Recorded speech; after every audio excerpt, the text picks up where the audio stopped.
कभी सोचा है कि हाथ में रखा स्मार्टफोन या टेबल पर पड़ा लैपटॉप आखिर काम कैसे करता है? आज हम इसी पहेली को सुलझाने वाले हैं। हम कंप्यूटर की दुनिया में उतरेंगे, उसकी सबसे बेसिक परिभाषा से लेकर उसके सबसे जरूरी हिस्सों तक।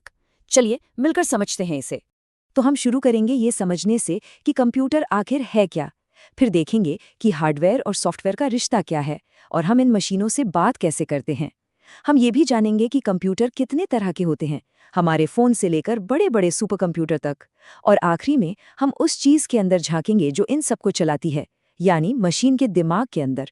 तो चलिए एकदम शुरुआत से शुरू करते हैं। इससे पहले कि हम गहरी बातों में जाएं, सबसे पहले सबसे बुनियादी सवाल का जवाब जानते हैं। अच्छा, जब कोई कंप्यूटर कहता है तो दिमाग में क्या आता है? शायद एक लैपटॉप या एक डेस्कटॉप। पर क्या कभी सोचा है कि ये शब्द आया कहाँ से है? इसका असली मतलब क्या है? बात असल में एक बहुत ही सिंपल आइडिया से शुरू होती है, गणना। कंप्यूटर शब्द कंप्यूट से निकला है, जिसका सीधा सा मतलब है हिसाब किताब करना या गणना करना। तो अपने सबसे बेसिक रूप में एक कंप्यूटर असल में एक बहुत ही पावरफुल कैलकुलेटर है, एक ऐसी मशीन जिसे जानकारी को प्रोसेस करने के लिए बनाया गया है। और देखिए, हर कंप्यूटर, चाहे वो कितना भी बड़ा हो या छोटा, बस 3 आसान स्टेप्स में काम करता है: इनपुट, प्रोसेस और आउटपुट। मतलब वो डेटा लेता है, उस पर काम करता है और फिर नतीजा देता है। इसको एक रेसिपी की तरह समझिए। आप सामान लेते हैं, ये हुआ इनपुट, उसे रेसिपी के हिसाब से पकाते हैं, ये हुआ प्रोसेस, और आखिर में एक डिश तैयार हो जाती है, ये हुआ आउटपुट। हर कंप्यूटर इसी फंडे पर काम करता है। लेकिन एक कंप्यूटर सिर्फ हिसाब किताब तो नहीं करता है ना? वो मुश्किल काम कर सकता है, गेम चला सकता है और हमें पूरी दुनिया से जोड़ सकता है। और ये सब मुमकिन होता है 2 जरूरी हिस्सों के बीच एक कमाल के तालमेल से। चलिए देखते हैं ये दोनों मिलकर कैसे जादू करते हैं। इसको ऐसे समझिए, हार्डवेयर कंप्यूटर का शरीर है, वो सारे हिस्से जिन्हें हम छू सकते हैं, जैसे कीबोर्ड, स्क्रीन और अंदर लगी चिप्स। लेकिन एक शरीर दिमाग के बिना कुछ नहीं कर सकता। यहीं पर सॉफ्टवेयर आता है। सॉफ्टवेयर कंप्यूटर की आत्मा है, वो प्रोग्राम्स और कमांड्स जो उस शरीर को बताते हैं कि करना क्या है। एक के बिना दूसरा अधूरा है, बिल्कुल एक पियानो की तरह, जो बिना पियानो बजाने वाले के कुछ नहीं। ठीक है, तो हार्डवेयर और सॉफ्टवेयर की ये जुगलबंदी तो समझ आ गई, पर सवाल ये है कि हम यानी यूजर्स इस सिस्टम से बात कैसे करते हैं? हम इसे कैसे बताते हैं कि क्या करना है और यह हमें कैसे बताता है कि उसने क्या किया है? इसका जवाब इनपुट और आउटपुट की दुनिया में। इनपुट डिवाइस ना हमारे और कंप्यूटर के बीच एक पुल का काम करते हैं। ये वो टूल्स हैं जिनकी मदद से हम अपनी बातें कंप्यूटर को उसकी भाषा में समझाते हैं। इन्हीं की वजह से हम कंप्यूटर को कमांड्स और जानकारी दे पाते हैं, चाहे हम कोई ईमेल टाइप कर रहे हों या कोई गेम खेल रहे हों। और जब इनपुट डिवाइस की बात आती है तो सबसे पहले जहन में क्या आता है? कीबोर्ड, है ना? हम में से ज्यादातर लोग हर दिन इसका इस्तेमाल करते हैं, अपने विचारों को शब्दों में बदलने और कंप्यूटर को ये बताने के लिए कि अब क्या करना है। ये बातचीत का एक क्लासिक और भरोसेमंद तरीका है। पर कीबोर्ड सिर्फ ABCD का एक कलेक्शन नहीं है, ये एक बहुत ही स्मार्टली डिजाइन किया हुआ टूल है। इसमें अलग अलग काम के लिए कीज के ग्रुप्स बने होते हैं। लिखने के लिए अल्फान्यूमेरिक कीज, नंबर्स के लिए साइड में न्यूमेरिक कीपैड, खास कमांड्स के लिए फंक्शन कीज और स्क्रीन पर घूमने के लिए कर्सर कंट्रोल कीज।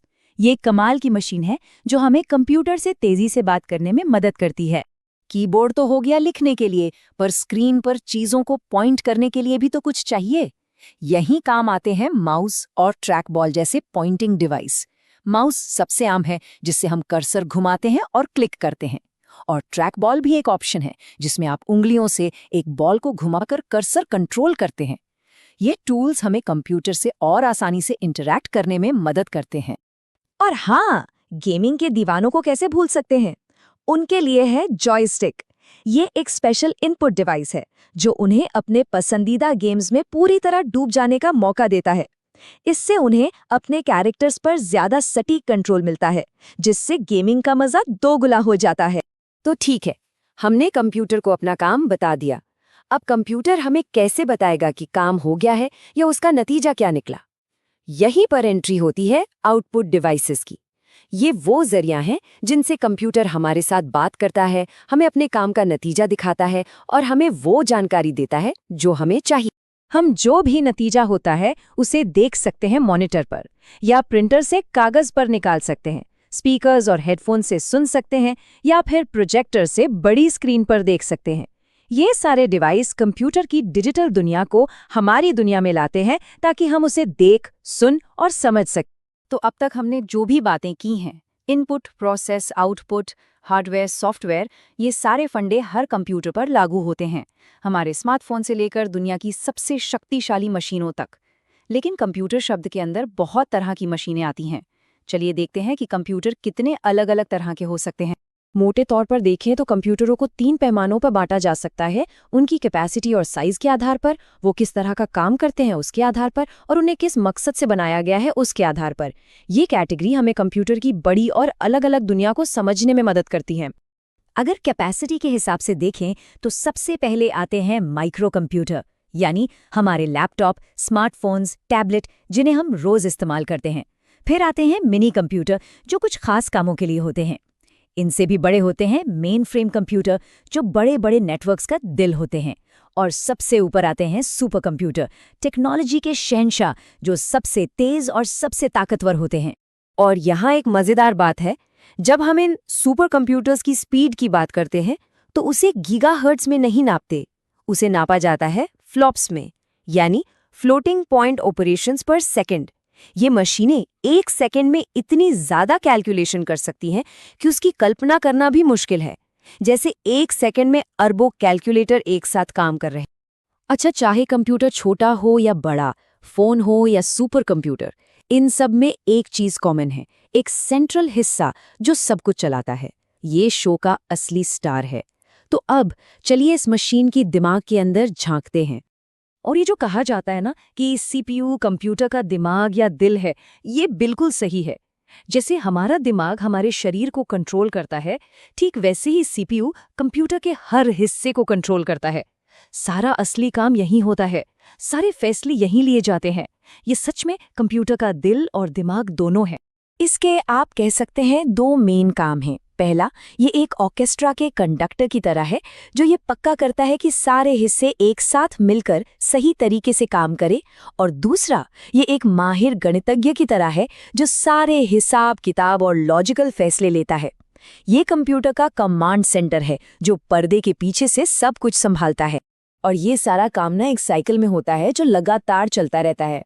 इसे एक पोस्ट ऑफिस की तरह समझिए। सीपीयू मेन मेमोरी से निर्देश यानी चिट्ठियां लेता है, उन्हें अपने पास मौजूद छोटे और बहुत तेज रजिस्टरों में रखकर उन पर काम करता है और फिर नतीजे को वापस मेन मेमोरी में भेज देता है। और ये प्रोसेस 1 सेकंड में अरबों बार होता है, जिससे कंप्यूटर को उसकी अविश्वसनीय स्पीड मिलती है। तो इनपुट, प्रोसेस, आउटपुट, हार्डवेयर और सॉफ्टवेयर, और इन सबको चलाने वाला एक सेंट्रल दिमाग यानी सीपीयू, ये वो बुनियादी उसूल हैं जिन पर आज की टेक्नोलॉजी टिकी है। इन्हीं ब्लॉक्स ने हमारी दुनिया को बदल दिया है। लेकिन टेक्नोलॉजी तो हमेशा बदलती रहती है। तो सवाल ये उठता है कि ये तो आज के कंप्यूटरों का ब्लूप्रिंट है, आने वाले कल का ब्लूप्रिंट कैसा दिखेगा?